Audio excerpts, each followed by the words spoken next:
Good morning, everyone. I hope you're ready to jumpstart your Friday and get set for what's ahead. Obviously, lots of changes are continuing to happen in our communities across the world, and scientists are rushing to try and get solutions to the virus. But at the same time, they're cautious, they're being careful, they're protecting and doing everything that they can. And we need to pray for them as they do what they do. As we're looking at change, what are you doing with the Holy Spirit this morning? And what is your adventure going to be? Good morning, Sandra and Rachel. And as you're pursuing what God has asked you to do, are you full of the Holy Spirit? And why am I sticking on this topic for the last few days? Because it's such a necessary issue or subject that we need to address. The church needs to be full of the Holy Spirit, not empty of the Holy Spirit. And so as we look at that, what is the fruit of the Spirit? Well, love, joy, peace, gentleness, just to name a few.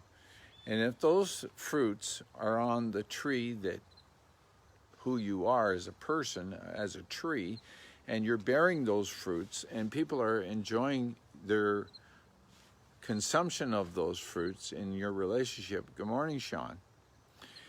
And everyone else tuning in.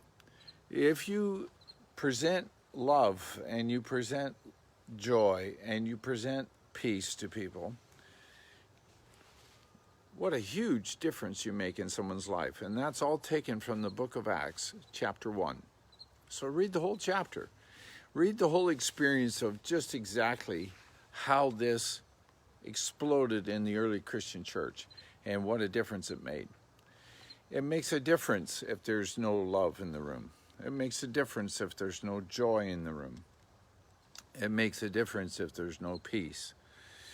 If the Holy Spirit is not allowed to do what he's supposed to do, then you won't be able to do what you're supposed to do.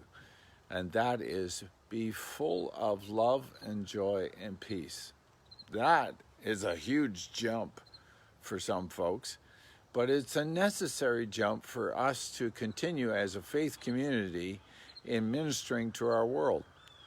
They need God's love, for God so loved the world that he gave his only begotten Son, that whosoever believeth in him should not perish but have everlasting life. John 3:16.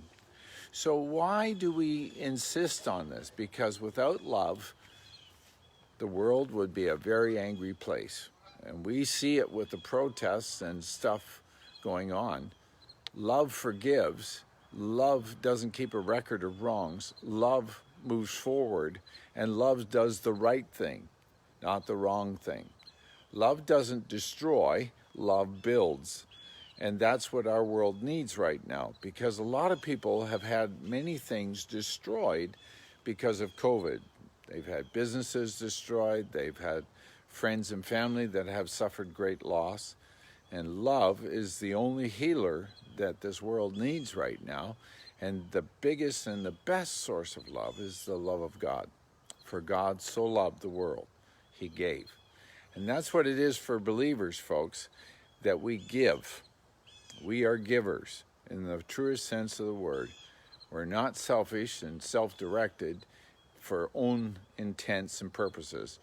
We're here because God said this is your assignment.